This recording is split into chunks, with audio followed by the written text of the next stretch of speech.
Today's video is about 7 things to consider before getting a dog. I am a rescue dog mom, so I have 2 rescue dog boys. So one of my dogs has been adopted locally and the other one has been adopted from abroad, from the Middle East. So I think if you adopt a dog, there might be even some more things to consider up front. So I'm happy to do kind of like a guide about this too. So this is really more about getting a dog, more the general things to be taken into consideration before getting a dog. So the first thing I would like to highlight is responsibility. When we think about dogs, we often see them as like these gorgeous creatures they are, and they are totally adorable, they're totally sweet, and I totally get this. They can drive emotions, they can make us happy, etc. However, getting a dog does come with a bit more responsibilities, obviously. So one thing would be, will you be there for your dog if the dog no longer is as cute, if the dog gets into maybe like puberty or has maybe behavioral issues, is acting out. Often, by the way, it's because something we do as humans. But would you be there for your dog then? What happens if your dog gets older? What happens if your dog gets sick? Can you make the commitment and can you take on the responsibility to be there for your dog even when they leave like the super cute puppy stage? Also, while they're in the puppy stage, are you committed to being there, taking on the responsibility? And the responsibility is like training your dog or having help with the training your dog, being there for your dog. Do you have the patience? Have you considered these things as well? Did you consider the other side, they're not just cute kind of side, but also being aware of the responsibilities that do come with having a dog? This might also include things like putting money aside, having an emergency fund, or having insurance, etc. But really adulting and being the person your dog needs you to be. The second point I would like to make is cost. The cost of having and owning a dog. So usually you would not get a purebred pedigree dog for a super low price. If you do, then you want to know why this is. I also link up a video in the description box below about No Pets Stop Puppies Day, where we talk about this a bit more in detail. But yeah, so the cost of getting a dog, but also the cost of like getting a free dog. So basically, if you adopt a dog from abroad, if you adopt a dog who has been born in a shelter, then they are basically for free. So you would only pay like a little fee to get the dog. However, this is not the cost that is involved with owning a dog, quite clearly, obviously. So dogs cost money, and dogs will cost money for their whole lives. So we're not talking about fancy things like having different collars, having different leashes, having different cute outfits, etc., or toys your dog needs to have. Means just like pure things your dog needs. This would be insurance, or to look after your dog. What do you do if your dog is sick? What do you do if your dog is ill? Can you cover the costs to go to the vet? Can you afford insurance? Can you commit to buying your dog the food your dog needs? What if your dog gets sick, and what if your dog needs maybe medicine on a long-term basis, etc.? So there's like costs involved with a dog, and these costs are not to be underestimated. There is a cost with owning a dog. It might also be tax. How much tax you have to pay where you live, certain type of breed. You might have to pay higher taxes. As well as going on holidays, can you afford to pay someone to look after your dog, etc. Then another point I would like to highlight is the time commitment. Having a dog is time consuming. Having 2 dogs is time consuming as well, but I would say the difference is not that big of a deal. So I think the big change is from going from no dog to being a household with a dog, because this is where you change your life. So you kind of like have to make certain adjustments to basically fulfill your dog's needs that might have not been there before. So can you walk your dog several times a day? Do you have outside space where your dog can go to if you are not walking your dog? Do you have the time and the resilience and the patience and the will to train your dog, to work with your dog? Do you have time to spend with your dog? Do you want to be with your dog? I think one thing we have seen during the pandemic was that people, while they were at home, they had suddenly like loads of time, lots of activities did not happen anymore. And having a dog allowed you to go out in company, to be with someone, and to have someone who fills your days. Now that we go back into workplaces, loads of workplaces would not allow for dogs, and maybe doggy daycare is too expensive, or suddenly we realize the dog doesn't really fit our life anymore. So this for me is a really important thing, because for me totally dogs are for life, but also I have to rescue dogs. So I know that people give away really amazing dogs, and unfortunately time seems to be like one of the big major points why people give dogs away. So really becoming clear about how much time do you need to look after your dog, to walk your dog, to play with your dog, to basically fulfill your dog's basic needs, plus on top like have, you know, fun activities and quality time, etc. Then the next point, and this kind of like links all together what I said before, dogs are a long-term commitment. We have a responsibility for the dog, so I'm not a fan of gifting someone a pet or an animal, because they're living beings with needs. Yeah, being really in it for the long run. Also thinking about what happens when you maybe leave home and go to university. Will your family look after your family dog? You split up with your partner, whatever, who can take the dog? You know, so like really thinking different scenarios through as well, I think is important. So really thinking about, are you in it for the long run? Is the dog a commitment you are willing to make? And can you make it? So another point I would like to make is lifestyle. And with lifestyle, there's also the point of timing. So is now the right time for you to have a dog in your life?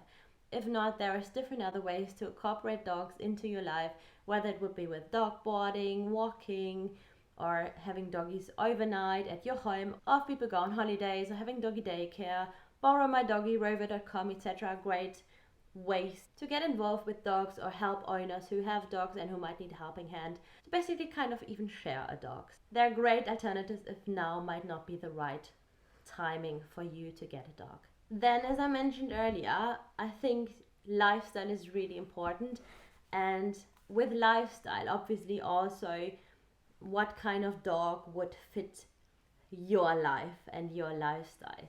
And when I say lifestyle, I mean things like, what does your life look like? Where do you live? Are you somewhere in the city? Are you somewhere more rural? What kind of dog would need to be with you? Is this a dog who is quite happy to be around people, who is very confident? Is this a hunting dog? Is this whatever dog? Also, how much time do you have? How often are you available for potty breaks? How often can you take your dog out? How much time do you have on your hand? Do you have to go to an office? For how long? Do you have to travel for business? Are you looking after this dog on your own? Is there someone else who can help you out? Do you want a companion dog? What kind of dog are you looking for? So I think it's really important to match and read up on the dog you want with the lifestyle you can provide. So I think often when we see a certain type of dog, we'll be like, oh my god, I would really like one of these dogs. So for example, after dogs appear in certain movies, this tends to kind of give a boom where people be like, oh my god, I really want a dog like this because I've seen the dog in the movie and I really liked how the dog was in the movie. However, this might totally 100% not be how the dog is in real life. Also, if you see a dog on Instagram or follow an account you really love, this might not be a representation of what the breed characteristics are like. Of course, every dog has their own personality, but also you can usually tell by a breed characteristic what your dog would be more or less like, or what your dog might be into. If you have, like me, mutts, who are basically a mix of different breeds, and with Chalky, he's, we don't know what he is, we haven't DNA tested him yet, but they can be up to whatever, 23 different breeds in one dog. So this might be getting a bit difficult, at least finding a dog that fits your lifestyle, where it's not a complete mismatch of what you want versus what your dog needs and wants. So I think often really going away from just purely ethical reasons why we would get a certain type of dog, and going to read up, getting informed about what kind of dog do you need. Linked to this point is also the purpose of the dog, to really be clear about what is the dog's purpose, what do you want to get the dog for. And this might sound a bit silly for you if you are a first time owner, but I think it's really important. So if you just want a pure companion dog who you can bring everywhere, then this might be certainly very different to having a working dog.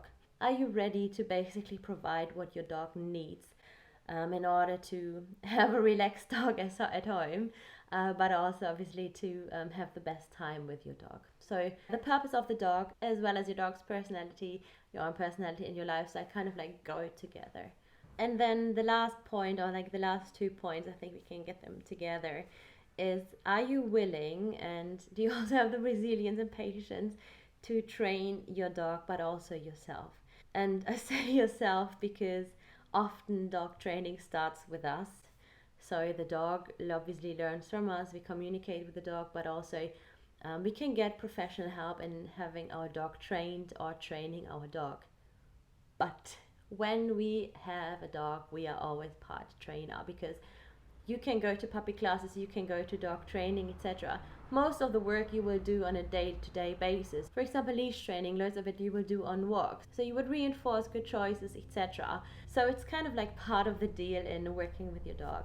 I'm actually training to become a dog trainer, so for me it's game-based training and I adore this. However, the first couple of, well, actually the first year with Rambo and with Chuck, we're still in training, was tough, and I think there's still so much more to learn. But really thinking about, are you willing to do this? Do you maybe have a passion for it? Is it something you would enjoy doing, or would you see it as something that is necessary? Because I think while we do the majority of the training, or like lay the foundation of our training and later on success during the first couple of months or years, and then build up like gradually to more like obedience or tricks or whatever it might be, it is kind of like a constant thing. So you will still like be working with your dog.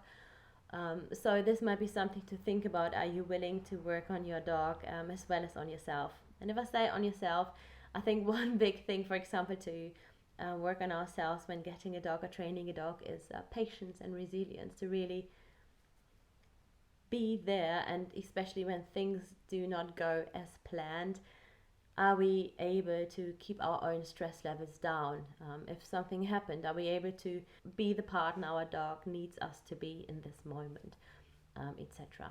And also combined with this is having a bond with your dog. Are you willing to bond with your dog? So I think often this is a bit underestimated, but the relationship we have with our dog and the bond we have with our dog is really, really important. So you want your dog to trust you, and you want to trust your dog too in certain areas. Obviously, you are like in charge, you're responsible, but we do want to have the opportunity to give our dog freedom. And I think especially if you would get, for example, a rescue dog, or you get a very anxious dog, this can take longer to get the dog's trust. Is this something you would be willing to work for? And I say work for because this can feel like really hard work, and if we sometimes get one step forward, it might be 2 steps backwards.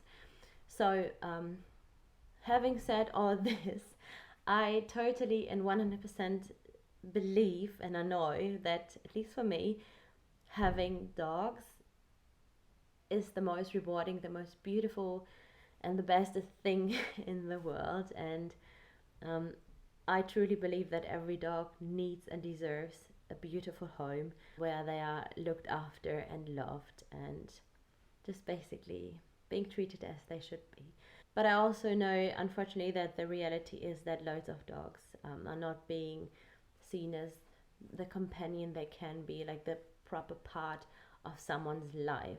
So I hope this video helped maybe someone to have a good starting point when thinking about getting a dog, and make a really thoughtful and thought after decision. If you have a dog, then please do let me know if I missed any of the tips, or like the things to be considered before getting a dog.